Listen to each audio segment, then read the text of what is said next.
Hello to all my dear students, my name is Sumit Rana. बच्चों, आप सभी का अपने YouTube channel SR Bihar BSc classes में बहुत बहुत स्वागत है।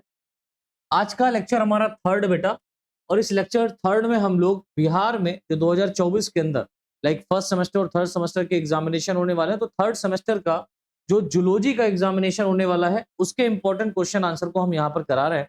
तो आज के इस थर्ड लेक्चर में जो हमारे लॉन्ग क्वेश्चन चल रहे थे उसी की सीरीज में यहाँ पर बाकी के जो क्वेश्चंस और बचे हुए हैं उनमें से कुछ क्वेश्चंस को आज कवर करेंगे। ठीक है, तो धैर्य बना करके रखिए और क्लास को लाइक जरूर कर लीजिए, चैनल को सब्सक्राइब कर लीजिए। और जो आपका पहला पेपर यहाँ पर जूलॉजी का है, उस पहले पेपर जूलॉजी में जितने भी इंपॉर्टेंट क्वेश्चंस बन सकते थे उन इंपॉर्टेंट क्वेश्चंस के बारे में हमने ऑलरेडी यहाँ पर वीडियो बना करके यूट्यूब के ऊपर ही अपलोड कर दिए। तो अभी तक अगर आप लोगों ने उस वीडियो को नहीं देखा है तो प्लेलिस्ट में जाइए, वहां पर देखिए, मतलब यूट्यूब में ही आप देखेंगे, चैनल पे ऑन करेंगे, हमारे चैनल के नाम पे क्लिक करिएगा, एसआर बिहार बीएससी क्लासेस। जैसे क्लिक करोगे आप हमारे मुख्य चैनल पर आ जाएंगे और वहां पर इधर आप देखेंगे वीडियो बना होगा, प्लेलिस्ट बना होगा। तो जैसे ही प्लेलिस्ट पे क्लिक करोगे आप ऊपर साइड में, तो आप प्लेलिस्ट में आ जाओगे। प्लेलिस्ट में आपको यहाँ पर third semester zoology important question answer का सीरीज बनाया गया है, उस पर क्लिक करोगे तो अब तक जितनी क्लासेस ले ली हैं वो सारी की सारी वहां पर आपको एक सीरियल बाई फॉर्म में मिल जाएंगी। तो आप सारी क्लासेस को देख डालो, थर्ड सेमेस्टर की जूलॉजी की आपकी तैयारी हो जाएगी। ठीक है, चलिए जी, आज के इस थर्ड लेक्चर में हम लोग लॉन्ग क्वेश्चन के थर्ड क्वेश्चन के बारे में बात करेंगे, क्योंकि हमने बहुत सारे क्वेश्चन यहाँ पर बता के रखे हैं लॉन्ग क्वेश्चन में। पहले वाले लेक्चर में हमने सारे के सारे शॉर्ट क्वेश्चंस करा दिए थे, नहीं देखा तो वो भी देख डालिए, शॉर्ट क्वेश्चन कितने इंपॉर्टेंट है। 5-6 क्वेश्चन मैंने करा है, सारा का सारा फर्स्ट वन शॉर्ट वीडियो में मैंने कवर कर दिया। अब यहाँ पर ये लॉन्ग क्वेश्चन चल रहा है तो थोड़ा सा हम लोग क्या करेंगे, लेक्चर में डिवाइड करेंगे इसको, और हर एक क्वेश्चन को यहाँ पर हम लोग डिटेल में समझने का प्रयास करेंगे और क्या थ्योरी आपको लिखनी है एग्जामिनेशन में उस पर चर्चा करेंगे। ठीक है, तो इसका पीडीएफ फाइल आपको हमारे टेलीग्राम ग्रुप जो बनाया गया है एसआर बिहार बीएससी क्लासेस, वहां पे आप लोग सर्च करिएगा, जाकर के टेलीग्राम पे जुड़ जाइए, वहां पर आपको प्रोवाइड कर दी जाएगी। चलिए जी, स्टार्ट करते हैं अपनी क्लास। और आज की क्लास में थर्ड क्वेश्चन हमारा है, लॉन्ग क्वेश्चन है बेटा, कि describe the pectoral and pelvic girdle of different vertebrates. बहुत इंपॉर्टेंट क्वेश्चन है, पूछा जा सकता है ये। ठीक है, बहुत इंपॉर्टेंट क्वेश्चन है बेटा, आपके एग्जामिनेशन में आ सकता है। ठीक है, तो उसके लिए यहाँ पर इंपॉर्टेंट की कैटेगरी को दे दो। ठीक है, यानी कि डिफरेंट वर्टिब्रेट्स के अंदर, वर्टिब्रेट्स क्या होता है, जिनमें वर्टिब्रल कॉलम पाई जाती है ना। तो डिफरेंट वर्टिब्रेट्स के अंदर जो पेक्टोरल गर्डल एंड पल्विक गर्डल पाई जा रही है, पेक्टोरल मतलब ये स्कैपुला के पास पीछे की तरफ, ये दिस इज पेक्टोरल गर्डल, ये हम मूव कर पा रहे हैं पीछे, ये जो मूव होती है ये वाली, दिस इज पेक्टोरल। और ये जो हिप बोन होती है ना, कमर की जो बोन होती है, उसको हम लोग क्या कहते हैं, पेल्विक पेल्विक गर्डल। ठीक है, तो पेक्टोरल और पेल्विक गर्डल जो डिफरेंट वर्टिब्रेट्स में है उसके बारे में आपको डिस्क्राइब करना है, यानी कि वर्टिब्रेट्स के अंदर डिफरेंट क्लासेस रखी गई हैं। ठीक है, तो हर एक क्लास के लिए या हर एक क्लास को हम लोग यहाँ पर लेते हुए चलेंगे। जैसे पिसीज हो गया, एम्फीबियंस हो गए, है ना, रेप्टाइल्स हो गया, बर्ड्स हो गया, फिर मेमल्स हो गए। Pisces, amphibians, reptiles, bird, mammals, है ना, 5 क्लासेस हैं। पांचों क्लासेस को हमें वन बाई वन करके यहाँ पर सारा का सारा देखना है। चलो, देखना भी और इसी तरीके से आप एग्जामिनेशन में लिखेंगे भी, राइट। तो पहला पॉइंट यहाँ पर आप कैसे लिखेंगे, जैसे describe the pectoral and pelvic girdle of different vertebrate आ गया, तो आपको यहीं पे लिखना है pectoral and pelvic girdle of different vertebrate, ऐसे हेडिंग बना करके डाल देनी बड़ी बड़ी सी। ठीक है, जिसमें आपको लिखना है पेक्टोरल और पेल्विक गर्डल वर्टिब्रेट में स्केलेटल स्ट्रक्चर होता है। ठीक है, तो पेक्टोरल गर्डल की अगर आप बात करें और पेल्विक गर्डल की बात करें तो वर्टिब्रेट्स में मुख्य रूप से स्केलेटल स्ट्रक्चर है, यानी कि ये कंकालीय संरचना के रूप में पाया जाता है। जो फोर लिम्ब यानी कि पेक्टोरल गर्डल, फोर लिम्ब मतलब अग्रपाद, ये हाथ वाले अग्रपाद, इसमें आपके पाए जाएंगे। ठीक है, पेक्टोरल गर्डल मिलेगा। और हाइंड लिम्ब में आप देखेंगे पेल्विक गर्डल के बारे में। ठीक है, हाइंड लिम्ब में आपको क्या मिलेगा, पेल्विक गर्डल को सहारा देती है। तो फोर लिम्ब्स में पेक्टोरल गर्डल सहारा दे रहा है, फोर लिम्ब्स को पेक्टोरल गर्डल सहारा दे रहा है, हाइंड लिम्ब को पेल्विक गर्डल सहारा दे रहा है, यानी कि हमारे पैरों को कौन सहारा दे रहा है, पेल्विक गर्डल, और हाथों को कौन सहारा दे रहा है बेटा, पेक्टोरल गर्डल। बराबर, ये बात याद रखिएगा। नेक्स्ट पॉइंट देखिए, लिखा हुआ है ये स्ट्रक्चर डिफरेंट वर्टिब्रेट ग्रुप में लोकोमोशन एंड हैबिटेट के विभिन्न तरीकों के एडेप्टेशन के कारण भिन्न होती है। अब आप देखेंगे कि जो पेक्टोरल गर्डल है या पेल्विक गर्डल है, या डिफरेंट डिफरेंट वर्टिब्रेट्स में उनके अंदर किस तरीके का लोकोमोशन पाया जा रहा है, किस तरीके का वहां पर हैबिटेट है, हैबिटेट मतलब वास स्थान कैसा है, पानी के अंदर पाए जा रहे हैं कि लैंड्स के ऊपर पाए जा रहे हैं कि हवा में है ना, इसके आधार पर, इसके बेसिस पर ये इनके अंदर अलग अलग तरीके का एडेप्टेशन, अनुकूलन भी देखने को मिलता है। ठीक है, तो उस पर हम चर्चा करेंगे। तो सबसे पहले हम बात करेंगे बच्चों पेक्टोरल गर्डल की। इसकी बात करेंगे बेटा, पेक्टोरल गर्डल। इसको हिंदी में अंश मेखला कहते हैं। क्या कहते हैं बेटा? अंश मेखला। और पेल्विक गर्डल को हिंदी में कहते हैं श्रोणी मेखला। क्लास 11th में आप लोगों ने, 12th में आप लोगों ने पढ़ा है। अंश मेखला क्या कहती है, पेक्टोरल गर्डल क्या कहता है? तो देखिए लिखा हुआ है पेक्टोरल गर्डल, जिसे शोल्डर गर्डल भी कहते हैं। ठीक है, पेक्टोरल गर्डल को हम किस नाम से जानते हैं बेटा? शोल्डर गर्डल के नाम से भी जाना जाता है। ठीक है, पेक्टोरल गर्डल को हम शोल्डर गर्डल, शोल्डर मतलब शोल्डर में पाई जाने वाली बोन का के नाम से जाना जाता है। फोर लिम्स को सहारा देता है। ये क्या करती है बेटा? फोर लिम्स को, अग्रपादों को सहारा देती है और उन्हें एक्सियल स्केलेटन यानी स्पाइन से जोड़ती है। ठीक है, तो ये वाला जो फोर लिम्स है, ये फोर लिम्ब है हमारा। ठीक है, अग्रपादों को ये सहारा दे रहा है और पीछे की तरफ आप देख रहे हो ये स्पाइनल कॉर्ड से, इससे बेटा स्पाइनल कॉर्ड से, वर्टिब्रल कॉलम से जुड़ा हुआ है। राइट, तो यही यहाँ पर लिखा है, फोर लिम्स को सहारा देता है और उन्हें एक्सियल स्केलेटन, एक्सियल स्केलेटन बोले तो देखो दो तरीके का स्केलेटन सिस्टम पाया जाता है। एक तो एक्सियल होता है, दूसरा अपेंडिकुलर होता है। अपेंडिकुलर बाहर वाला जो ये हाथ और पैरों वाले अपेंडिकुलर कहलाते हैं, और एक्सियल जो सेंटर में पाया जाता है, लाइक ये रिब्स हो गया, ये हमारा वर्टिब्रल कॉलम हो गया, स्कल हो गया, ये सब एक्सियल स्केलेटन सिस्टम में आता है। स्केलेटन सिस्टम तो पढ़ा ही होगा आप लोगों ने, नहीं पढ़ा है तो एसआर नर्सिंग क्लासेस जो चैनल बनाया गया वहां पर मैंने पूरा डिटेल में ह्यूमन का स्केलेटन सिस्टम पढ़ाया हुआ है।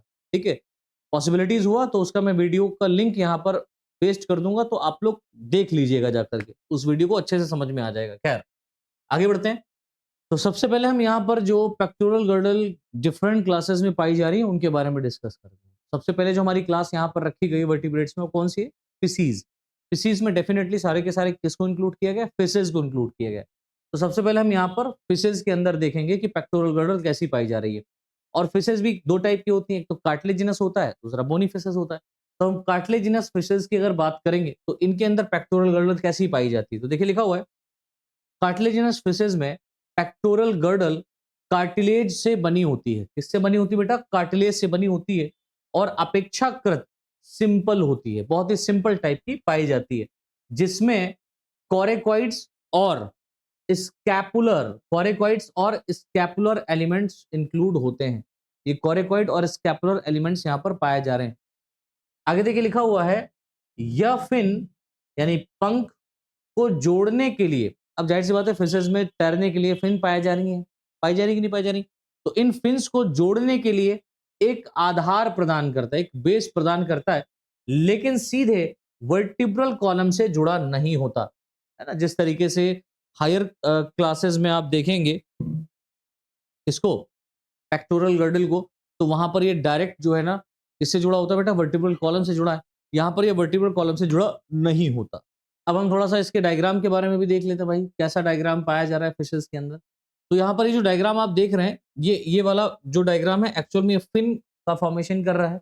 ठीक है, पेक्टोरल गर्डल में, और पेक्टोरल गर्डल के अंदर ये कार्टिलेज से बना हुआ स्ट्रक्चर पाया जा रहा है ना कि मोन का। तो ये वाला जो पोर्शन यहाँ पर पाया जा रहा है इसको हम लोग बोलते हैं सेराटोट्रोकिया, सेराटोट्रैकिया। राइट, इससे क्या होता है? ये स्विम करने में हेल्प करता है, स्विमिंग करने में हेल्प करता है, फिन्स के फॉर्म में पाया जा रहा है। अंदर देखेंगे तो यहाँ पर रेडियल्स पाई जा रही हैं। ये जो सेंटर में पाई जा रही है स्ट्रक्चर, इसको हम लोग कोरेक्वाइड बार कहते हैं, जो कि कार्टिलेज का ही बना होता है। साइड में आप देख रहे हो इस तरीके से जो स्ट्रक्चर्स निकले हुए हैं, इसको हम लोग स्कैपुलर कार्टिलेज कहते हैं। और यहाँ पर जो स्कैपुलर कार्टिलेज है, यहाँ पर ये जो साइड वाला सबसे किनारे वाला जो पोर्शन है, इसको हम लोग सुप्रा कैपुलर कार्टिलेज के नाम से जानते हैं। सुप्रा कैपुलर कार्टिलेज जो सबसे बाहर की तरफ पाया जा रहा है। तो स्कैपुलर कार्टिलेज ये अंदर की तरफ, ये वाला जो स्ट्रक्चर है, देखो समझने का प्रयास करो, मैंने अलग बनाया ये वाला, ये जो स्ट्रक्चर है this is the scapular cartilage, और ये वाला इसको हम लोग बोल रहे हैं सुप्रा कैपुलर कार्टिलेज। ठीक है, तो एक कार्टिलेज का बना हुआ स्ट्रक्चर्स प्रेजेंट होता है कार्टिलेजिनस फिशेस के अंदर। राइट, अब हम बात करते हैं बोनी फिशेस के बारे में भाई। तो इसमें किस तरीके का हमारे अंदर, या बोनी फिशेस में किस, लाइक आप जानते हैं कि जिनमें हड्डियां पाई जा रही, बोनी फिशेस कहने का मतलब हड्डी का पाया जाना। तो ऐसी फिशेस जिनमें हड्डियां पाई जा रही उनके अंदर पेक्टोरल गर्डल किस तरीके से काम करेगी। तो देखिए लिखा हुआ है इसमें पेक्टोरल गर्डल अत्यधिक कॉम्प्लेक्स होती है, बहुत ज्यादा कॉम्प्लेक्स होती है, जिससे क्लिथ्रम, ठीक है, जिससे क्लिथ्रम और क्लेविकल क्लेविकल जैसी बोनी एंड कार्टिलेजिनस दोनों, बोनी एंड क्लेविकम एंड क्लेविकम और क्लेविकल की हम बात कर रहे हैं, क्लिथ्रम और क्लेविकल की बात कर रहे हैं। तो क्लिथ्रम और क्लेविकल जैसी बोनी एंड कार्टिलेजिनस दोनों कंपोनेंट शामिल होते हैं, ठीक है, दोनों कंपोनेंट्स यहां पर पाए जा रहे हैं। आगे देखिए लिखा हुआ है यह स्कल से कनेक्टेड होता है, ठीक है, ये जो बोनी फिशेस है, बोनी फिशेस में जो पेक्टोरल गर्डल पाई जा रही है ये स्कल से कनेक्टेड होती है, और इसका जो वर्टिब्रल कॉलम होता है, इसका वर्टिब्रल कॉलम से कोई भी सीधा संबंध नहीं होता, ठीक है। तो इसमें भी आप देखेंगे वर्टिब्रल कॉलम से डायरेक्ट जुड़ी नहीं होती, राइट। हाँ, स्कल से यहां पर ये जुड़ी होती है, तो उस बात को आप याद रखिएगा। इसके डायग्राम को अगर आप देखें तो कुछ इस तरीके से डायग्राम यहां पर दिखाई देगा बोनी फिशेस में, ठीक है। ये देख लो, ये वाला region, this is the scapula, इसको स्कैपुला कह रहे हैं। यहां पर जो बोन पाई जा रही है कोरिकॉइड बोन है, ठीक है, कोरिकॉइड बोन है। ये वाला जो स्ट्रक्चर आप देख रहे हो, ये जो मैं थोड़ा हाईलाइट कर रहा हूं, इसको हम लोग क्लिथ्रम के नाम से जानते हैं, और यहां पर ये जो बोन डिवाइड है अलग है, दिस इज द क्लेविकल, इसको क्लेविकल कह रहे हैं। ये वाला जो स्ट्रक्चर है दिस इज द क्लिथ्रम, ये भी क्लिथ्रम है, ये भी क्लिथ्रम, ये पूरा क्लिथ्रम वाला पोर्शन पाया जा रहा है लाइक दिस, ये अटैच है इस तरीके से क्लिथ्रम। और यहां पर ये जो स्ट्रक्चर आप देख रहे हैं, ये वाली जो बोन देख रहे हैं, इसको हम लोग सुप्रा क्लिथ्रम के नाम से जानते हैं, सुप्रा क्लिथ्रम। अब आप देखेंगे इसके ठीक नीचे जो स्कैपुला है, स्कैपुला जो होता है यहां पर नीचे की तरफ ह्यूमरस के द्वारा जुड़ी होती है। किससे जुड़ी होती है बेटा? ह्यूमरस। हमारे अंदर ह्यूमरस ये बड़ी सी है, यहां पर ह्यूमरस छोटी है, और ये वाली जो बोन है ये अल्ना कहला रही है, और नीचे वाली बोन क्या कहला रही है बेटा? रेडियस। तो हमारे भी अल्ना और रेडियस प्रेजेंट होती है, अल्ना रेडियस। अब देखो इवोल्यूशनरी अगर आप बायोलॉजी को देखेंगे, अगर आप कॉर्डेट्स के इवोल्यूशन की बात करेंगे या मैमल्स के इवोल्यूशन की बात करेंगे, तो इनके फिन से या इनके आप देख रहे हैं ये जो स्ट्रक्चर पाया जा रहा है जैसे स्विमिंग कर रहे हैं, ठीक है, फिन, पंख, इनके पंख में जो बोन का स्ट्रक्चर है वो बिल्कुल या वही बोन्स हमारे बॉडी के अंदर भी प्रेजेंट है पेक्टोरल गर्डल में, ठीक है। तो ये इवोल्यूशनरी बायोलॉजी के लेवल पर एक बहुत बड़ा महत्व है, ठीक है। आप क्या कर सकते हैं? कंपेयर कर सकते हैं, इवोल्यूशनरी बायोलॉजी में कंपेयर कर सकते हैं डिफरेंट ऑर्गेनिज्म को एक दूसरे से। तो आप ये देखेंगे कि हर एक प्रकार का जो ऑर्गेनिज्म है वो एक दूसरे से क्या है बेटा? मिलता जुलता है ना। बस क्या है, उसके फंक्शंस अलग हो जाते हैं। किसी किसी जैसे हमारे अंदर हाथों का मेन फंक्शन क्या है? हैंडलिंग करना, किसी भी चीज को पकड़ना, जैसे बोतल को पकड़ के उठा लिया, आदमी को उठा के फेंक दिया, थप्पड़ मारना। लेकिन वही अगर हम लोग हॉर्सेस की बात करें तो उनके अंदर अग्रपाद क्या करते हैं? फोर लिम्स क्या करते हैं? दौड़ने का काम करते हैं, रनिंग का काम करते हैं। फिशेस की बात करें तो यहाँ पर स्विमिंग का काम कर रहे हैं, है ना। तो इस तरीके के स्ट्रक्चर्स डिफरेंट डिफरेंट क्लासेस में देखने को मिल रहे हैं, उनके फंक्शन और उनके कार्य, और हम बात करें तो एडेप्टेशन के आधार पर, राइट। तो ये बात समझ में आई? चलिए अब हम बात करते हैं बेटा एम्फीबियंस की। तो एम्फीबियंस में किस तरीके का पेक्टोरल गर्डल पाया जाता है ये भी हमको देखना है। तो देखिए लिखा हुआ है फिश के कंपेयर्ड में, यानी कि अगर हम लोग फिशेस की बात करें तो इसके कंपेयर में एम्फीबियंस में पेक्टोरल गर्डल मोर डेवलप फॉर्म में पाई जाती है। जो फिशेस पाई जा रही हैं उनसे ज्यादा डेवलप फॉर्म में कहां पाया जा रहा है बेटा? एम्फीबियंस में। जैसे जैसे क्लासेस आगे बढ़ती जाएंगी पेक्टोरल गर्डल, पेल्विक गर्डल आगे की तरफ डेवलप ही होता चला जाएगा, ठीक है। तो एम्फीबियंस के अंदर आप देख रहे हैं कि जो फिशेस हैं, फिशेस के कंपेयर में एम्फीबियंस में पेक्टोरल गर्डल ज्यादा डेवलप फॉर्म में पाई जाती है। इसमें क्या होता है बेटा? इसमें स्कैपुला और क्लेविकल जैसी बोन्स पाई जाती हैं। वहां पर स्ट्रक्चरल फॉर्म देखने को मिल रहा था, लेकिन यहां पर आपको स्कैपुला और क्लेविकल बोन का बहुत बड़ा रोल देखने को मिलेगा, जो अक्सर स्टर्नम से अटैच रहती है। स्टर्नम डैगर बोन है ना, इससे ये जो आगे की तरफ बोन पाई जा रही है इससे अटैच रहती है। यह किसमें भाग लेता है? वॉकिंग या जंपिंग, चलने या कूदने के लिए इस्तेमाल किए जाने वाले अंगों का सहारा, ठीक है, देने के लिए एक स्ट्रॉन्ग स्ट्रक्चर को प्रोवाइड करता है, ठीक है। तो चलने के लिए जो ऑर्गन यहां पर पाए जा रहे हैं उसमें पेक्टोरल गर्डल बहुत बड़ा रोल अदा करता है, या जंप करने में भी क्या करता है? पेक्टोरल गर्डल बहुत बड़ा रोल अदा करता है।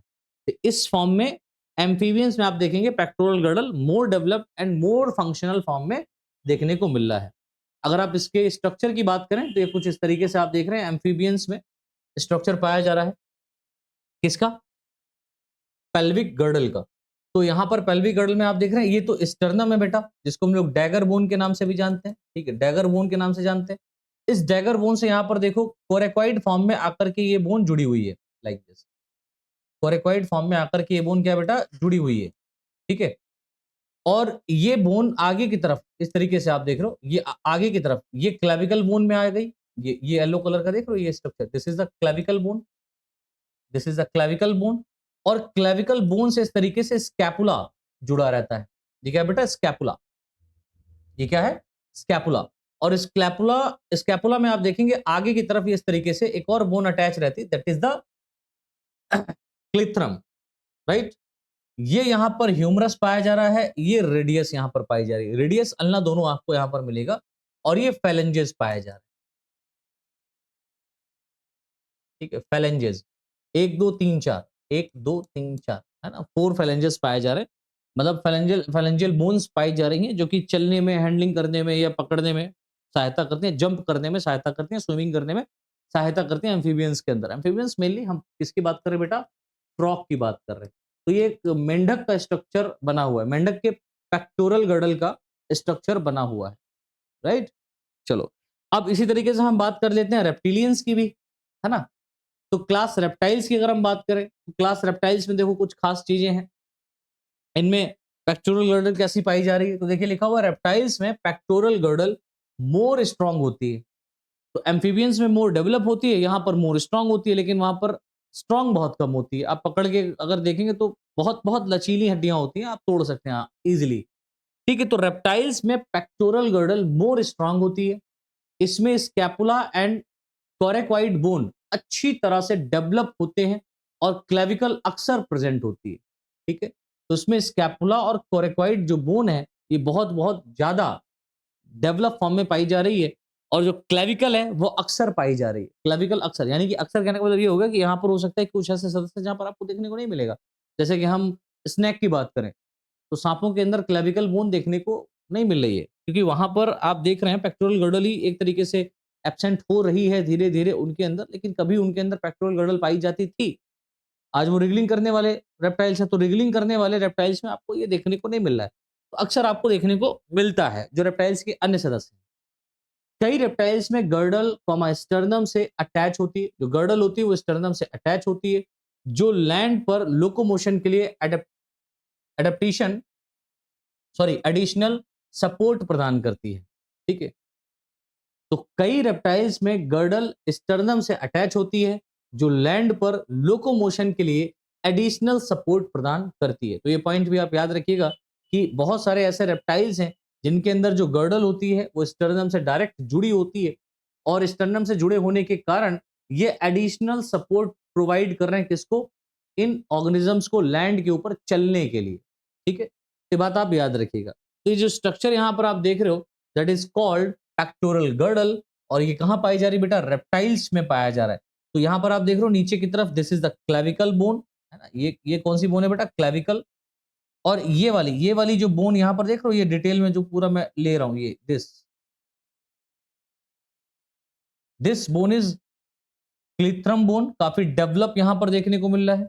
और ये इधर बाहर की तरफ स्कैपुला पाया जा रहा है, और ये ग्लिनॉइड रीजन पाया जा रहा है, ग्लिनॉइड रीजन जहां पर बोन्स अटैच है स्कैपुला में, ग्लिनॉइड रीजन। ये वाली जो बोन आप देख रहे हैं ये दोनों बोन आपकी क्या कहला रही है बेटा, पोस्ट क्लिथ्रा कहला रही हैं। और यहां पर ऊपर की तरफ इस तरीके से जो स्ट्रक्चर पाया जा रहा है इसको हम लोग सुप्रा क्लिथ्रम के नाम से जानते हैं। और जो लास्ट वाली बोन है ये, इस बोन को हम किस नाम से जानते हैं बेटा, post temporal bone, post temporal के नाम से जानते हैं, ठीक है।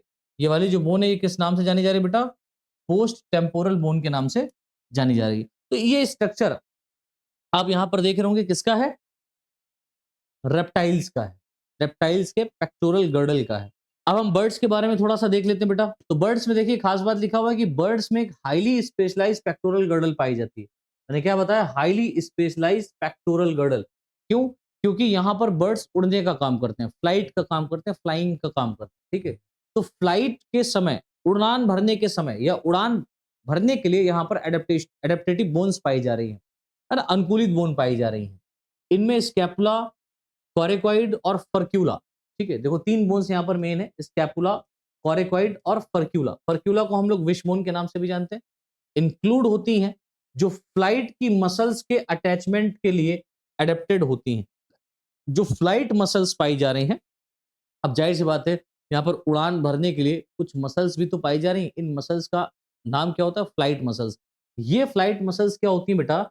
इन 3 बोन्स के साथ में इजीली अटैच रहती हैं, जिस कारण इनमें विंग्स पाए जाते हैं और विंग्स पाए जाने के कारण ये इजीली उड़ान भर सकते हैं। हम लोग ऐसा नहीं कर सकते, ठीक है। तो ये बात आप याद रखिएगा। अच्छा, इसके अंदर बोन कैसी पाई जा रही? तो यहाँ पर देखो, ये जो है बेटा, ये ह्यूमरस है ना, इधर ह्यूमरस है, ये रेडियस हो जाएगा, दिस इज रेडियस, है ना, और ये फेलेंजस फॉर्म में आ रहा, जो कि फर्दर फेदर के रूप में चेंज हो जाएगा। यहाँ पर ये ऊपर की तरफ जो बोन इस तरीके से पाई जा रही, इस बोन को हम लोग बोलते हैं टेंडन ऑफ सुप्रा कोरेक्वाइडस, ठीक है, टेंडन ऑफ सुप्रा कोरेक्वाइड्स बोन, ठीक है। यहाँ पर आप देख रहे हैं ये जो बोन पाई जा रही है इसको हम लोग कोरेक्वाइड कहते हैं। यहाँ पर ये सुप्रा कोरेक्वाइडियस पाई जा रही है जिसको हम लोग रेजिस विंग्स के नाम से जानते हैं, है ना, राइजेस विंग्स, यहाँ पर विंग्स राइज होंगे। और ये जो स्ट्रक्चर आप देख रहे हो ये वाला नीचे की तरफ, इसको हम लोग पेक्टोरेलिस के नाम से जानते हैं, जो लोअर विंग्स के साथ में अटैच रहता है। ये रेजेस विंग्स हैं, ऊपर की तरफ पाए जा रहे हैं, नीचे की तरफ पेक्टोरेलिस से जुड़ी होती हैं। और यहाँ पर एक स्ट्रक्चर पाया जाता है बेटा, ये बहुत इंपॉर्टेंट है, जिसको हम लोग कील कहते हैं। तो कील ऑफ स्टर्नम, कील ऑफ स्टर्नम, स्टर्नम बोन से यहाँ पर ये सारा का सारा अटैच रहता है। और इसी कील बोन की बनावट के कारण ये इजीली फ्लाइट कर पाते हैं, ठीक है, आसानी से उड़ पाते हैं। नेक्स्ट हमें देखना है मैमल्स। तो मैमल्स में जो पेक्टोरल गर्डल है वो बहुत ही हाईली डेवलप फॉर्म में पाई जा रही है ना। तो मैमल्स में पेक्टोरल गर्डल में आमतौर पर स्कैपुला यानी कि शोल्डर बोन और क्लेविकल जिसको कॉलर बोन कहते हैं। तो स्कैपुला को हम लोग क्या करें बेटा? शोल्डर बोन कहते हैं, और क्लेविकल को कॉलर बोन कहते हैं। तो ये कॉलर बोन पाई जा रही है हमारे आगे की तरफ, और पीछे की तरफ ये वाला जो स्ट्रक्चर है दिस ये वाला जो स्ट्रक्चर है इसको हम लोग क्या कहते हैं बेटा? स्कैपुला। तो ये क्या है बेटा? शोल्डर बोन है। तो शोल्डर बोन और कॉलर बोन इंक्लूड होते हैं।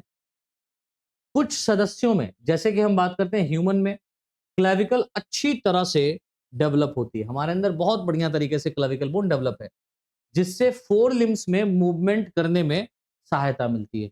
तो हाथों में देखो मूवमेंट करने में, इधर लेफ्ट राइट, ऊपर नीचे पीछे, है ना, इस तरीके से अपने हाथों को मूव करने में क्या है बेटा? सहायता मिलती है। किसकी वजह से? ये जो हमारी क्लेविकल बोन पाई जा रही है इसकी वजह से। आगे देखिए लिखा हुआ है दूसरों में, जैसे कि फॉर एग्जांपल हम चौपायों की बात करें, लाइक कैटल्स की बात करें, ठीक है, चौपायों में दौड़ने के दौरान मोर फ्लेक्सिबिलिटी प्रदान करने में या मोर फ्लेक्सिबिलिटी प्रदान करने के लिए क्लेविकल कम या एब्सेंट होती है।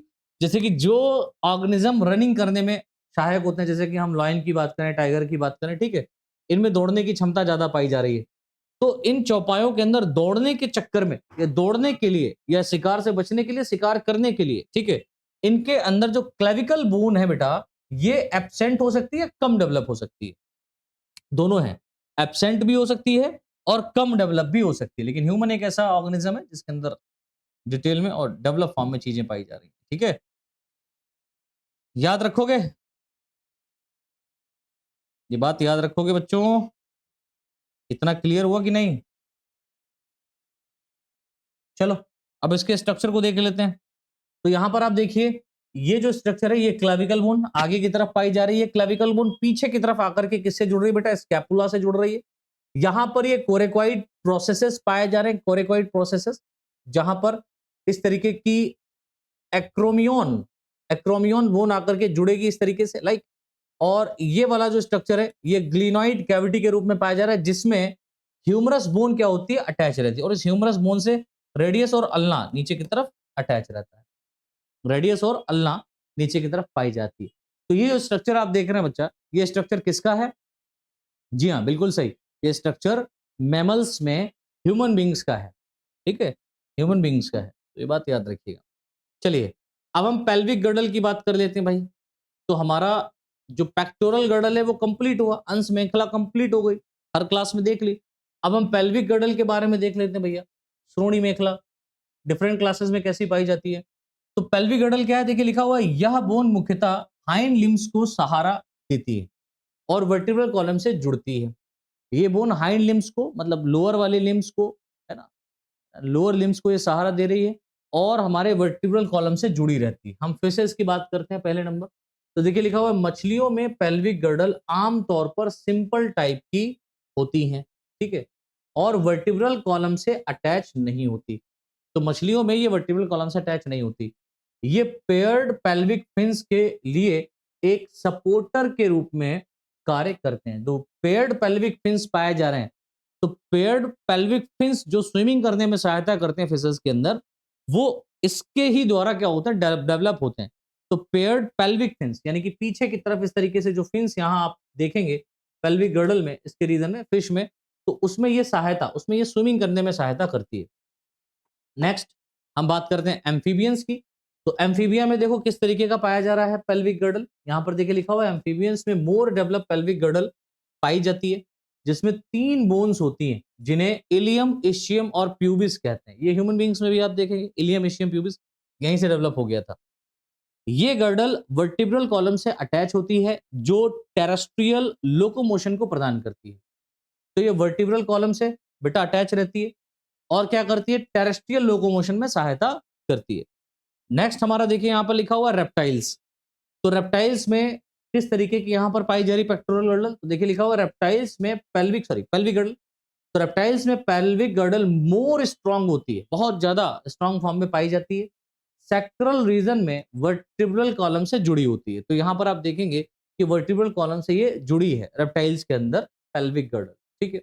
इसमें इलियम, इस्चियम और प्यूबिस लैंड पर लोकोमोशन के दौरान हाइंड लिम्ब को सहारा देने के लिए एक सॉलिड स्ट्रक्चर बनाते हैं, ठीक है। तो रेप्टिलियंस में स्नेक को छोड़ करके जो लोकोमोशन, ये तो रिगलिंग कर रहा है, जो लोकोमोट होते हैं, लोकोमोटरी ऑर्गन जिसमें पाए जाते हैं हैंड और या फोर लिम्स और हाइंड लिम्स पाए जा रहे हैं। तो हाइंड लिम्स और फोर लिम्स जो पाए जा रहे हैं, तो हाइंड लिम्स में आप देखेंगे जो पेल्विक गर्डल है, उस पेल्विक गर्डल में इलियम, इस्चियम और प्यूबिस है। ये बहुत ज्यादा डेवलप है लैंड्स पर लोकोमोट करने वाले ऑर्गेनिजम्स के अंदर। इसके बाद हम बर्ड्स की बात करते हैं बेटा, है ना, पक्षियों की बात करते हैं। तो बर्ड्स में एक जुड़ी हुई पेल्विक गर्डल होती है। देखो यहाँ पर स्पेसिफिक है, जुड़ी हुई पेल्विक गर्डल पाई जा रही है, ठीक है। जहां इलियम, इस्चियम और प्यूबिस एक सॉलिड स्ट्रक्चर बनाते हैं। इलियम, इस्चियम, प्यूबिस एक मिलकर के एक सॉलिड स्ट्रक्चर बना देते हैं, जिसे सिनसैक्रम के नाम से या सिनसैक्रम के रूप में जाना जाता है, ठीक है। सिनसैक्रम के रूप में जाना जाता है। ये इलियम, इस्चियम, प्यूबिस के रूप में ही है, जो वर्टिब्रल कॉलम के साथ में अटैच रहती है। तो जो सिनसैक्रम है एक्चुअल में इलियम, इस्चियम और प्यूबिस, ये 3 बोन से मिलकर के बना है। ये बोन बाइपीडल मूवमेंट यानी द्विपादी गति और फ्लाइट, उड़ान को प्रदान करते हैं। तो कुछ पक्षी ऐसे होते हैं जो उड़ते भी हैं और आकर के जंप करके कहीं पर पहुंचते हैं। या आपने चिड़ियों को, बर्ड्स को स्पेशली देखा होगा कि अगर वो दाना खाने आ रहे थे तो जंप कर करके आगे बढ़ेंगी, या क्या करेंगी, चलते हुए आगे बढ़ती हैं। जैसे शुतुरमुर्ग की हम लोग बात करें तो वो क्या करता है, दौड़ने का काम करता है, तो द्विपादी गति करता है। तो शुतुरमुर्ग में द्विपादी गति देखने को मिलता है, या फ्लाइट, उड़ान भरने में हम डिफरेंट टाइप के ऑर्गेनिज्म की बात करते हैं, उनमें देखने को मिलता है। नेक्स्ट एंड लास्ट हमारा है बेटा मैमल्स। कौन है बेटा, मैमल्स। अब मैमल की बात कर लेते हैं, स्तनधारी जंतुओं की बात करते हैं। देखिए लिखा हुआ है, मैमल्स में पेल्विक गर्डल में इलियम, इस्चियम और प्यूबिस बोन पाई जाती है, जो पेल्विस यानी कि श्रोणि नामक एक स्ट्रक्चर का निर्माण करती हैं, या श्रोणि नामक एक स्ट्रक्चर में अटैच रहती हैं। ये तीनों बोन आपस में मिलकर के एक श्रोणि मेखला का फॉर्मेशन करती हैं, ठीक है, पेल्विक गर्डल का फॉर्मेशन कर देती हैं। ये जो गर्डल होते हैं, ये सैक्रम बोन के माध्यम से वर्टिब्रल कॉलम से अटैच होती है, ठीक है। ये बोन सैक्रम बोन के माध्यम से क्या होती है बेटा, वर्टिब्रल कॉलम से जुड़ी रहती है और चलने से लेकर के दौड़ने और कूदने तक कि विभिन्न प्रकार के लोकोमोशन में हाइंड लिम्स को सहारा देने के लिए महत्वपूर्ण होती हैं। तो ये मैमल्स को चलने में, दौड़ने में, इवन कूदने में, जंपिंग करने में सहारा प्रदान करती है, ठीक है। एक नोट पॉइंट यहां पर देखिए लिखा गया है, नोट पॉइंट है कि pectoral and pelvic girdle vertebrates में डिफरेंट टाइप के लोकोमोशंस को सहारा देने के लिए डेवलप हुई हैं। ठीक है। तो पेक्टोरल गर्डल की बात करें और पेल्विक गर्डल की अगर हम लोग बात करें, तो पेक्टोरल गर्डल और पेल्विक गर्डल वर्टिब्रेट्स में मुख्य रूप से डिफरेंट टाइप के लोकोमोशंस को, है ना, स्विमिंग करने में, रनिंग करने में, उड़ने में, चलने में, है ना, इसको सहारा देने के लिए ही डेवलप हुई हैं। जैसे कि फिश में अगर आप देखें तो स्विमिंग के लिए, बर्ड्स में फ्लाइट यानी उड़ने के लिए, और मैमल्स में रनिंग के लिए, है ना, सहारा देती हैं। जैसे जैसे वर्टिब्रेट्स लैंड्स पर अपने जीवन के मोर फेवरेबल कंडीशंस में आते जाते हैं, ठीक है, वैसे वैसे इन बोन्स में कम्प्लेक्सिबिलिटी या कम्प्लेक्सिटी और एक्सियल स्केलेटन में कनेक्शन इंक्रीज होता जाता है, ठीक है। तो यहां पर आप देखेंगे इन बोन्स में जैसे जैसे एडेप्टेशन बढ़ता जाएगा और डेवलपमेंट होता जाएगा, इनके अंदर कॉम्प्लेक्सिटी आपको देखने को मिलती रहेगी और एक्सियल स्केलेटन से बहुत ज्यादा कनेक्शन इनका होता जाएगा, ठीक है। तो इस तरीके से हमने बेटा ये अपने थर्ड लेक्चर में थर्ड क्वेश्चन को कंप्लीट किया। अब इसके बाद में यहां पर हम एक और क्वेश्चन को कवर करेंगे, ठीक है, जिसका नाम है फोर्थ क्वेश्चन। और ये फोर्थ क्वेश्चन में ये क्वेश्चन क्या कहता है कि give a competitive accounts of pharynx, oesophagus and stomach in vertebrates. देखो कितना प्यारा क्वेश्चन है। आपको यहां पर कंपटीटिव अकाउंट्स के बारे में लिखना है, फेरिंग्स में, इसोफेगस में और स्टमक में डिफरेंस करना है एक्चुअल में, जो वर्टिब्रेट्स में पाए जाते हैं। अब वर्टिब्रेट्स में वही बात हो गई ना, फिशेज में, एम्फीबियंस में, रेप्टाइल्स में, बर्ड्स में और मैमल्स में, है ना। इन पांचों क्लासेस के अंदर ये पांचों क्लासेस वर्टिब्रेट के अंदर रखे गए, सब फाइलम वर्टिब्रेट पर रखे गए। तो वर्टिब्रेट्स के अंदर जो हमें फेरिंग्स, इसोफेगस और स्टमक है, इनके बीच में क्या लिखना है बेटा, कंपटीटिव अकाउंट्स लिखने हैं, है ना, डिफरेंस लिखना है। बहुत ईजी है, सिंपल भाषा में यहां पर हम सिखा रहे हैं आपको, समझने का प्रयास। देखिए लिखा हुआ है वर्टिब्रेट में pharynx, oesophagus and stomach digestive system के मेन कंपोनेंट होते हैं। याद रखोगे, अगर हम फेरिंग्स की बात करें, इसोफेगस की बात करें और स्टमक की बात करें, तो ये मुख्य रूप से क्या है बेटा, डाइजेस्टिव सिस्टम के ही मेन कंपोनेंट है ना, मुख्य घटक होते हैं कि नहीं होते हैं? बिल्कुल सही बात है। ये फूड के मैकेनिकल एंड केमिकल डाइजेशन में शामिल होते हैं। ये किस में शामिल होते हैं बेटा, फूड के मैकेनिकल और केमिकल, केमिकली भी आप यहां पर डाइजेशन देखेंगे और मैकेनिकल भी यहां पर डाइजेशन देखने को मिलता है। डिफरेंट वर्टिब्रेट्स में इनके स्ट्रक्चर और फंक्शन का कंपैरेटिव अकाउंट्स फॉलोइंग टाइप से किया जा सकता है। अगर हम भिन्न प्रकार के वर्टिब्रेट्स को देख रहे हैं तो इनके अंदर हम इनके स्ट्रक्चर और फंक्शन, इसकी संरचना और इसके कार्य, ठीक है, का जो कंपैरेटिव अकाउंट्स है उसको निम्नलिखित प्रकार से कर सकते हैं। कैसे कर सकते हैं? सबसे पहले हम फेरिंग्स की बात करें। किसकी बात करेंगे बच्चों? फेरिंग्स की, जिसको हिंदी में ग्रसनी कहा जाता है। क्या कहते हैं बेटा? ग्रसनी, फेरिंग्स। लिखा हुआ यह एक मस्कुलर ट्यूब होती है। फेरिंग्स क्या होती है बेटा? एक मस्कुलर ट्यूब के रूप में पाई जाती है जो माउथ को इसोफेगस से जोड़ती है। इसका मेन फंक्शन होता है माउथ को इसोफेगस से जोड़ना। जैसे अगर आप यहां पर देखें तो इस तरीके से ये हमारा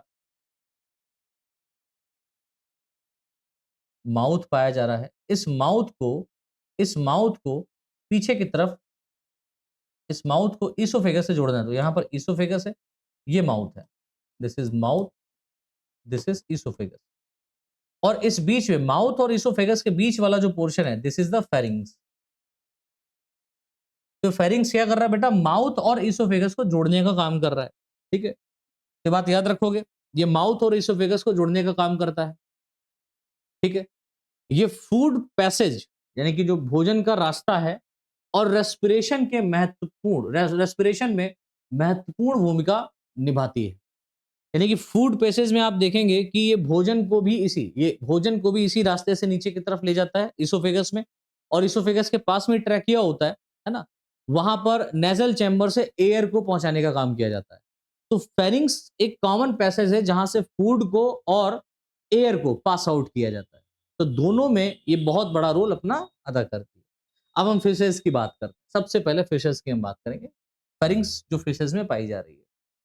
देखिए लिखा हुआ है इसके फेरिंग्स में गिल स्लिट्स जैसी स्पेशल स्ट्रक्चर होता है, ठीक है, यह होती है।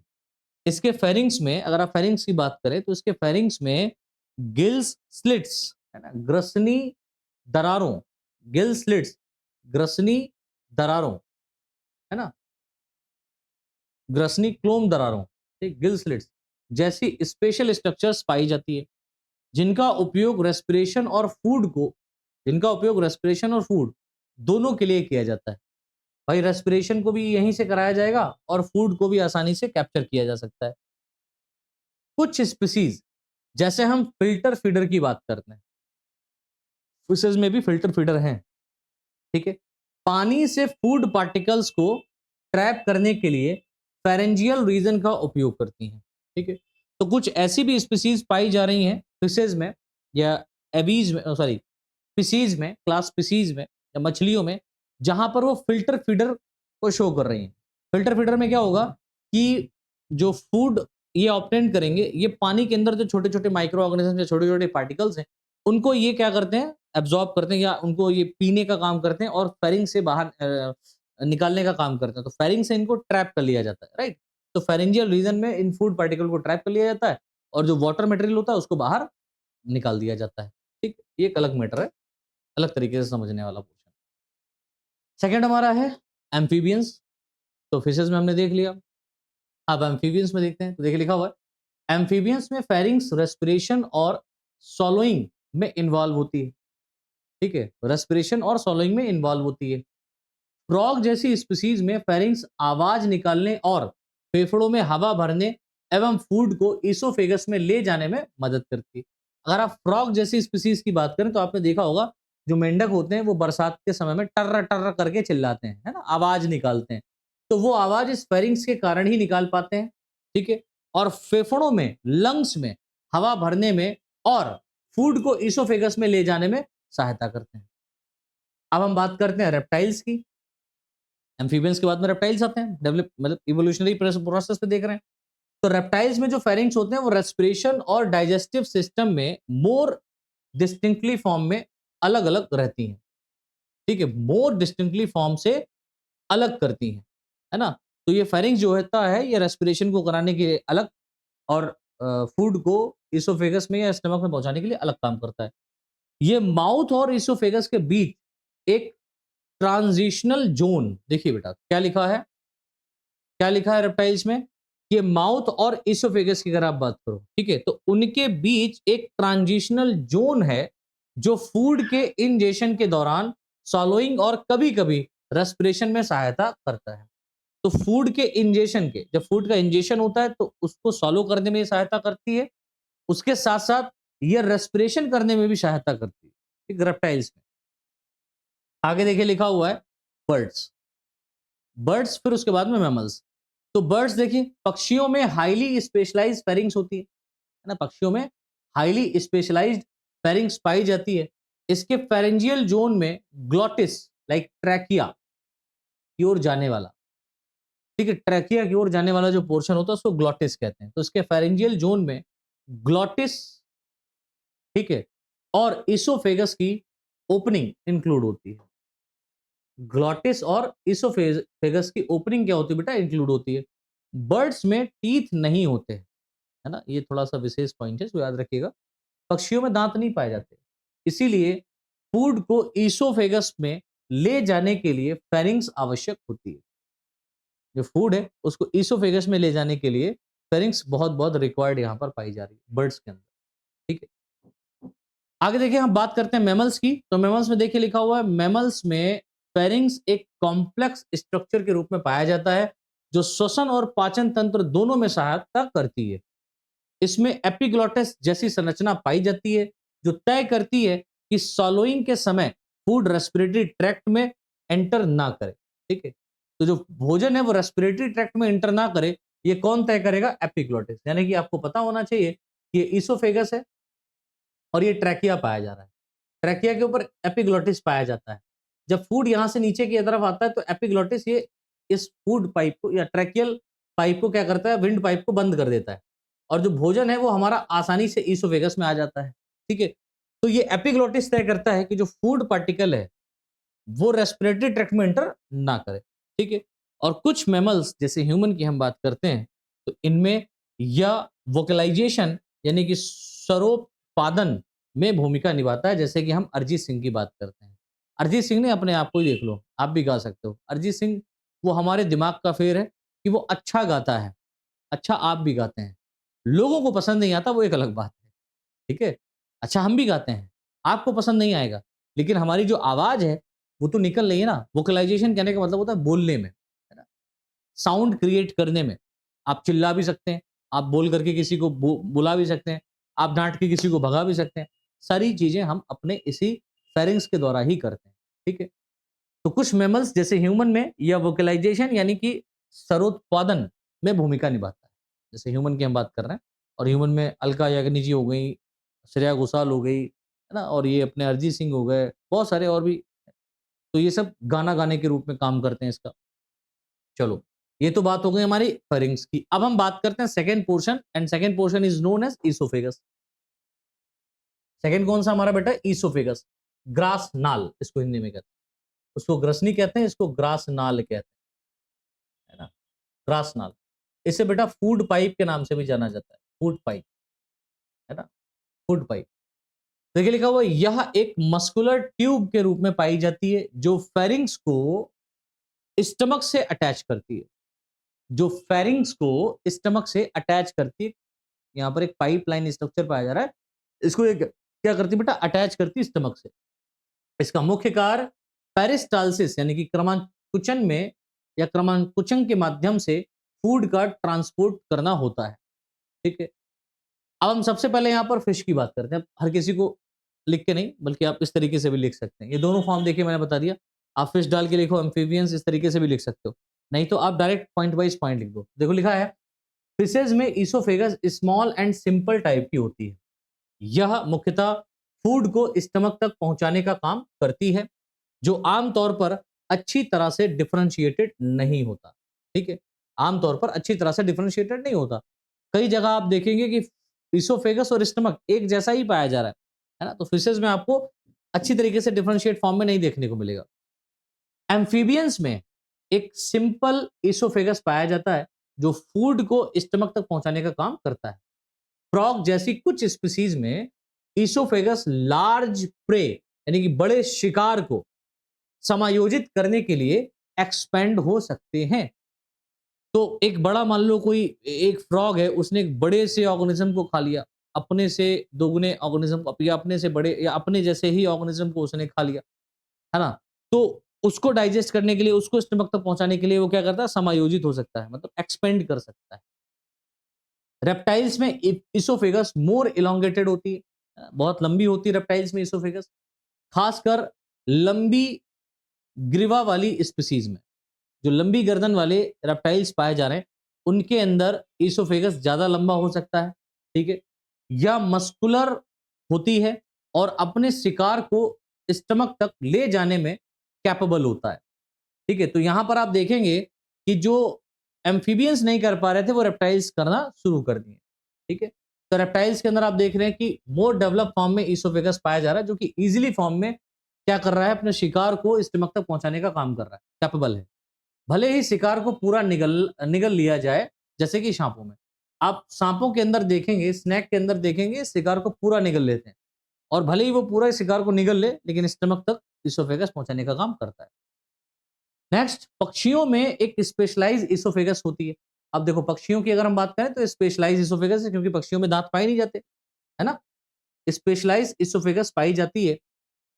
कई स्पीसीज में इसोफेगस, आप कई सारे स्पीसीज की बात करें तो इसमें इसोफेगस एक जगह पर क्रॉप के रूप में फैल जाती है। कई बर्ड्स में आप देखने को मिलेगा कि एक जगह पर एक क्रॉप के रूप में फैल जाती है, कौन? इसोफेगस, ठीक है? जिससे एक स्टोरेज एरिया बन जाता है। जिससे क्या होता है? स्टोरेज एरिया बन जाता है, जिसमें फूड को स्टमक में एंटर होने से पहले सॉफ्ट किया जाता है। अब दांत तो पाया नहीं जा रहा है जिससे फूड को चबाया जा सके, तो फूड को सॉफ्ट करने के लिए यहाँ पर क्रॉप वाले रीजन में क्या होता है? फूड को स्टोर किया जाता है, जहां पर डिफरेंट टाइप के एंजाइमेटिक फॉर्म पाए जाते हैं और ये एंजाइम्स इसको डाइजेस्ट करने का काम करते हैं। क्रॉप रीजन बर्ड्स में फूड को स्टोरेज करने और इसे धीरे धीरे डाइजेस्ट करने या अपने बच्चों के लिए इसे अगेन बाहर निकालने की अनुमति देता है, ठीक है? अगेन बाहर निकालने की, ऐसे लिखिएगा, बाहर निकालने की अनुमति देता है, बाहर निकालने की अनुमति देता है। यानी कि फूड को ये क्या करते हैं, आप देखते हो ना, चिड़िया रानी जाती है और अपने बच्चों के लिए नेस्ट में उसके बच्चे होते हैं, वो पूरे भ्रमण करके आती है आसपास के क्षेत्रों से और छोटे-छोटे वॉर्म्स को लेकर के आती है और जब वो आती है तो अपने बच्चों को उन फूड को खिलाती है। तो या तो वो चोंच में पकड़ के लाती है या क्या करती है, कुछ ऐसे पक्षी होते हैं जो अपने क्रॉप में इसको स्टोर कर लेते हैं और वो वहाँ पर अच्छे से उसको डाइजेस्ट वगैरह कर लेते हैं और जब वो उड़ के आती है, तो उसको बाहर निकाल कर के अपने बच्चों को उगल के खिला देती है ना? नेक्स्ट यहाँ पर मैमल्स की बात करें तो मैमल्स में ईसोफेगस हाईली मस्कुलेटेड होता है, जो एफिशिएंट पेरिस्टालसिस मूवमेंट की अनुमति देता है। तो पेरिस्टालसिस मूवमेंट यहां पर कराने का बहुत बहुत बड़ी अनुमति देता है। अब पेरिस्टालसिस मूवमेंट क्या होता है? पेरिस्टालसिस मूवमेंट एक ऐसा मूवमेंट होता है जैसे मान लो एक पाइप है, उस पाइप के अंदर आपने बॉल को डाल दिया एक सिरे से। तो एक सिरे से आपने बॉल डाला कि अब बॉल अपने आप ही बाहर निकल आएगी, छोटी सी बॉल है तो निकल आएगी। लेकिन अगर मान लो ये पाइप से बिल्कुल एकदम अटैच ऐसे बॉल जा रही है तो क्या निकल पाएगी? तो उसको निकालने के लिए हम क्या करेंगे, पाइप के दूसरे एंड पर यानी कि जिधर से हमने बॉल डाली उस एंड से इसको प्रेस करेंगे। जब हम इसको प्रेस करेंगे तो अगले वाले एंड पर प्रेशर पड़ेगा, बॉल के ऊपर प्रेशर पड़ेगा, ये प्रेशर आगे वाले पाइप पर मतलब आगे की तरफ मूव करने के लिए आगे वाला जो पोर्शन है पाइप का उस पे प्रेशर डालेगा, जैसे ये पाइप एक्सपेंड होगा और ये बॉल आगे बढ़ जाएगी। ऐसे फूड होता है। फूड हमारे यहाँ पर फंसा होता है धीरे धीरे धीरे धीरे पेरिस्टालसिस मूवमेंट के कारण। ठीक है, पेरिस्टालसिस मूवमेंट ऐसे चलता है। ठीक है, पेरिस्टालसिस में यहाँ पर फूड है, फिर यहाँ पर मूवमेंट होगा, यहाँ पहुंचेगा ये फूड, यहाँ पहुंचेगा, फिर ये फूड यहाँ पहुंचेगा। तो इस तरीके से आप देख रहे हैं कि पेरिस्टालसिस मूवमेंट के कारण ये क्या करते हैं, फूड आगे की तरफ बढ़ते हैं। तो मैमल्स में ईसोफेगस हाईली मस्कुलेटेड होता है जो एफिशिएंट पेरिस्टालसिस मूवमेंट की अनुमति देता है। कुछ स्पीसीज में जैसे कि हम जुगाली करने वाले जंतुओं की बात करें या मैमल्स की बात करें यानी कि रूमिनेंट्स की बात करें, ये रूमिनेंट्स में क्या करते हैं, देखो रूमिनेंट्स में फूड को आगे चबाने, है ना, आगे चबाने यानी कि कड के लिए दोबारा उगला जा सकता है। मैमल्स में आमतौर पर यह एक well defined lower oesophagus sphincter पाया जाता है। ठीक है, तो मैमल्स में आमतौर पर एक well defined lower oesophageal sphincter यानी कि यहां पर ये जो पाइप लाइक स्ट्रक्चर आप देखेंगे, यहां पर एक स्फिंक्टर पाया जा रहा है। ये स्फिंक्टर क्या करेगा, फूड जो यहां से यहां आया इस फूड को वापस नहीं जाने देता है ना। तो ये स्फिंक्टर भी यहां पर आपको देखने को मिलता है जो एसिड रिफ्लेक्स को रोकता है। अब जाहिर सी बात है ये स्टमक से डायरेक्ट जुड़ा है, स्टमक में एसिड पाया जा रहा है। अब एसिड इसोफेगस में आ जाएगा तो दिक्कत हो जाता है, जैसे खट्टी डकारें आती हैं, है ना, मीठी डकारें आती हैं। तो ये मीठी खट्टी डकारें आती हैं कब, जब ये हमारा जो इसोफेजियल इंस्फिंक्टर है ये अच्छे से वर्क नहीं करता। ठीक है, अब हम थर्ड पोर्शन की बात करते हैं, स्टमक। तो फेरिंग्स देख लिया, इसोफेगस को देख लिया, अब स्टमक की बात करेंगे। स्टमक हेडिंग डालेंगे, देखिएगा स्टमक वह स्थान है जहां मोस्टली मैकेनिकल डाइजेशन, मुख्य रूप से मैकेनिकल डाइजेशन और different enzyme and gastric acid के प्रेजेंस में केमिकल डाइजेशन होता है। मेनली यहां पर मैकेनिकल डाइजेशन भी देखने को मिल रहा है as well as chemical digestion भी आपको देखने को मिलता है। ठीक है, डाइजेशन यहां पर मुख्य रूप से जो पूरे बॉडी के अंदर पूरे डाइजेस्टिव सिस्टम में जो डाइजेशन का पोर्शन है वो स्टमक के अंदर, मेजर डाइजेशन का पोर्शन जो है वो स्टमक के अंदर ही कराया जाता है। 4 से 5 घंटे ह्यूमन बींग्स में लगते हैं, बाकी अलग अलग ऑर्गेनिजम्स में अलग अलग डाटा है। ठीक है, अब यहाँ पर देखें सबसे पहले बात करेंगे मछलियों की। तो देखिए लिखा हुआ है कई फिशेज प्रजातियों का स्टमक सिंपल होता है। बहुत सारी मछलियों की प्रजातियों की अगर आप बात करें तो उनका जो स्टमक होता है वो सिंपल टाइप का होता है, लेकिन कार्निवोरस फिशेज में स्टमक एसिडिक होता है। कार्निवोरस कहने का मतलब जो मांस को खाने वाली या एक मछली दूसरे मछली को खाने वाली जो होती है, इनके अंदर स्टमक की बात करेंगे तो ये एसिडिक होता है जो प्रोटीन के ब्रेक डाउन में सहायता करता है। ठीक है, कुछ फिशेज में न्यूट्रिएंट्स के एब्जॉर्प्शन को इंक्रीज करने के लिए इसकी इंटेस्टाइन में स्पाइरल वॉल्व्स भी पाए जाते हैं। ठीक है, तो मछलियों के अंदर एब्जॉर्प्शन को हाईली एब्जॉर्प्शन हो जाए तो उसके लिए यहां पर स्पाइरल वॉल्व भी देखने को मिलते हैं। नेक्स्ट हमारा है एम्फीबियंस। तो एम्फीबियंस में स्टमक सिंपल टाइप का होता है, हालांकि कुछ स्पीसीज जैसे हम लोग सर्टेन सैलेमेंडर की बात करें, कुछ सैलेमेंडर्स की बात करते हैं, इनके स्टमक में आप देखेंगे कि लार्ज प्रे को समायोजित करने के लिए फैलने की हाई कैपेसिटी पाई जाती है ना। ये अपने शिकार को, ये अपने बड़े से शिकार को, अपने बड़े से शिकार को क्या करते हैं बेटा, डाइजेस्ट करने के लिए या उनको समायोजित करने के लिए एक्सपेंड, उनको अपने स्टमक में पहुंचाने के लिए अपने स्टमक को एक्सपेंड कर सकता है। डाइजेशन मुख्यतः एंजाइमेटिक होता है और यहीं से स्टार्ट होता है। इनमें डाइजेशन स्टमक से ही स्टार्ट होता है, इस बात को याद रखना का। ठीक है, एम्फीबियंस में। अब हम बात करते हैं रेप्टिलियंस की। देखिए नेक्स्ट पॉइंट लिखा हुआ है, रेप्टाइल्स का जो स्टमक होता है वो अक्सर हाईली मस्कुलेटेड होता है। जैसे स्नेक का स्टमक लार्ज प्रे के आइटम को डाइजेस्ट करने के लिए एडेप्टेड होता है ना। क्योंकि रेप्टाइल्स जो होते हैं, जैसे स्नेक आप देखते हैं पूरे के पूरे ऑर्गेनिज्म को निगल जाता है, तो उस ऑर्गेनिज्म को जो निकलेगा तो उसके अंदर बोन्स भी होगा और डिफरेंट टाइप के और भी स्ट्रक्चर्स होंगे, तो उन सभी स्ट्रक्चर्स को डाइजेस्ट करने का इनके अंदर प्रॉपर एंजाइम पाया जाता है। ठीक है, गैस्ट्रिक जूस फूड को धीरे धीरे ब्रेक डाउन करता है। तो यहाँ पर जो गैस्ट्रिक जूस पाया जा रहा है स्टमक में, वो फूड को धीरे धीरे ब्रेक डाउन करेगा। बर्ड्स की बात करें तो बर्ड्स का जो स्टमक होता है वो हाईली स्पेशलाइज्ड दो पार्ट वाला होता है, दो भाग वाला होता है। इसमें प्रोवेंट्रिकुलस ग्रंथि संबंधित जो स्टमक होता है, जहां डाइजेशन एंजाइम और एसिड सेक्रेशन से होता है, एवं गिजर्ड एक मस्कुलर स्टमक होता है जो फूड को पीसने में सहायता करता है। तो यहां पर एक जो स्टमक है, ऐसा समझिए, इसमें इसमें प्रोवेंट्रिकुलर ग्रंथि संबंधित स्टमक, ये पहला स्टमक हो गया। ये स्टमक क्या करेगा, डाइजेशन को एंजाइम्स और एसिडिक सेक्रेशन से कराता है। फूड के डाइजेशन को एंजाइम का सेक्रेशन करके और एसिडिक एसिड का सेक्रेशन करके कराता है। वहीं पर जो दूसरा वाला होता है वो गिजर्ड के रूप में देखने को मिलता है, गिजर्ड, है ना, गिजर्ड के रूप में पाया जा रहा है, जो कि मस्कुलर स्टमक होता है। और ये गिजर्ड या मस्कुलर स्टमक क्या करता है, फूड को पीसने का काम करता है। ठीक है, तो ये बर्ड्स के अंदर आपको देखने को मिला है, क्योंकि यहाँ पर दांत नहीं पाए जाते, इसलिए इसको पीसने का काम करता है। अब हम बात करते हैं बेटा मैमल्स की। तो मैमल्स का जो स्टमक होता है वो आमतौर पर एक अच्छी तरह से डेवलप होता है, जो अत्यधिक विशिष्ट प्रकार का होता है। इसमें कार्निवोर्स का जो स्टमक होता है वो सिंपल होता है। आप कार्निवोर्स की बात करें तो स्टमक सिंपल टाइप का होता है, जिसमें प्रोटीन डाइजेशन के लिए स्ट्रॉन्ग एसिड और एंजाइम्स पाए जाते हैं। और अगर आप जुगाली करने वाले मैमल्स की बात करें, रूमिनेंट्स की बात करें, तो रूमिनेंट करने वाले एनिमल्स, जैसे कि हम लोग हर्बीवोर्स की बात करते हैं। ठीक है, हर्बीवोर्स एनिमल्स में क्या होता है, माइक्रोबियल फर्मेंटेशन के माध्यम से सॉलिड प्लांट मटेरियल्स को ब्रेक डाउन के लिए multi chambered stomach, break down के लिए मल्टी चैम्बर्ड स्टमक, जैसे कि काऊ का स्टमक 4 चैम्बर्ड होता है ना। जो काऊ हमारी है, गाय हमारी माता है, उसका जो स्टमक है वो 4 चेंबर से मिलकर के बना होता है। तो काऊ का जो स्टमक होता है 4 चेंबर्ड होता है। तो हर एक चेंबर में अलग अलग फंक्शन यहाँ पर किया जाता है। अगर हम लोग ह्यूमन की बात करें तो ह्यूमन में स्टमक एक सिंगल सैक लाइक ऑर्गन के रूप में पाया जाता है, जहां प्रोटीन को पेप्सिन जैसे एंजाइम द्वारा तोड़ा जाता है। तो प्रोटीन को पेप्सिन जैसे एंजाइम के द्वारा क्या किया जाता है बेटा, तोड़ा जाता है।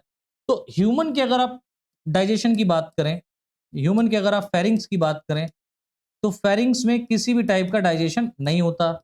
ईसोफेगस में अगर आप देखें तो ईसोफेगस में किसी भी टाइप का डाइजेशन एब्जॉर्प्शन नहीं होता। स्टमक में ही यहाँ पर क्या होता है, डाइजेशन होता है। और उसके बाद में बचा हुआ डाइजेशन इंटेस्टाइन में भी देखने को मिलता है। ठीक है, जहां पर डाइसैकेराइड मोनोसैकेराइड में चेंज होकर के उनको एब्जॉर्ब किया जाता है इजीली। ठीक है, तो ह्यूमंस का डाइजेस्टिव सिस्टम थोड़ा सा बढ़िया है और सिंपल है, इसको आप इजीली पढ़ सकते हैं। ठीक है, तो इस तरीके से बेटा आज के इस लेक्चर में हमने 2 क्वेश्चंस को कवर किया। पहला जो क्वेश्चन हमारा यहाँ पर, दूसरा जो क्वेश्चन हमारा यहाँ पर था, वो क्वेश्चन है कि जो डिफरेंट टाइप के वर्टिब्रेट्स पाए जा रहे हैं उनके अंदर फेरिंग्स, इसोफेगर और स्टमक के बारे में आपको डिफरेंस करना है। ठीक है, और पहला जो क्वेश्चन हमारा यहाँ पर था, ठीक है, उसमें हमें पेल्विक गर्डल और पेक्टोरल गर्डल में जो डिफरेंट टाइप के वर्टिब्रेट्स हैं, इनके अंदर जो पेल्विक गर्डल और पेक्टोरल गर्डल पाई जा रही है उसके बारे में हमें डिस्क्राइब करना था, डिफाइन करना था। ठीक है, समझ में आया। तो दोनों क्वेश्चन हमारे बहुत इंपॉर्टेंट हैं, थोड़े से लॉन्ग क्वेश्चन आपके हैं, यहां से शॉर्ट क्वेश्चन भी देखो आपके बन गए। पेक्टोरल गर्डल और अगर आप पेल्विक गर्डल की बात करें तो इन्हें अलग अलग रूप में भी पूछा जा सकता है। तो वर्टिब्रेट्स में पेक्टोरल गर्डल पर संक्षिप्त टिप्पणी लिखी है, वर्टिब्रेट्स में पेल्विक गर्डल पर संक्षिप्त टिप्पणी लिखी है। दोनों को मिला दो तो एक लॉन्ग क्वेश्चन हो गया, 2 क्वेश्चन यहाँ पर कवर हो गए। वहीं पर हमने देखा कि जो डिफरेंस हमको देखना था डिफरेंट वर्टिब्रेट्स की क्लासेस में, है ना, किसके बीच में, फेरिंग्स, इसोफेगस और स्टमक के बीच में, तो वो भी हमने कवर कर लिया। राइट, तो आज के इस लेक्चर में हमने 2 क्वेश्चन अपने लॉन्ग कंप्लीट कर लिए, है ना। नेक्स्ट लेक्चर में जो बाकी के हमारे क्वेश्चंस और बचे हुए हैं उनको भी हम लोग कवर करेंगे। तो आज के लिए इतना ही। बहुत-बहुत धन्यवाद सभी को। जय हिंद, जय भारत। वीडियो पसंद आई है बेटा, तो वीडियो को लाइक कीजिए, अपने दोस्तों के साथ शेयर कीजिए और अपने व्हाट्सएप स्टेटस पर इसका लिंक ज़रूर लगाइए, जिससे आपके जो मित्र लोग हैं, आपके जो दोस्त लोग हैं, उनको आपके स्टेटस को देखने में काफ़ी दिलचस्पी होगी। जब वो देखेंगे, तो वे देखेंगे कि हाँ भाई, आप पढ़ाई कर रहे हैं और वो भी इसका लाभ ले सकते हैं। तो आपकी वजह से उनका भी लाभ हो जाए, ये ज़्यादा बेहतर है। चलिए, मिलते हैं नेक्स्ट क्लास में। तब तक के लिए सभी को बाय-बाय।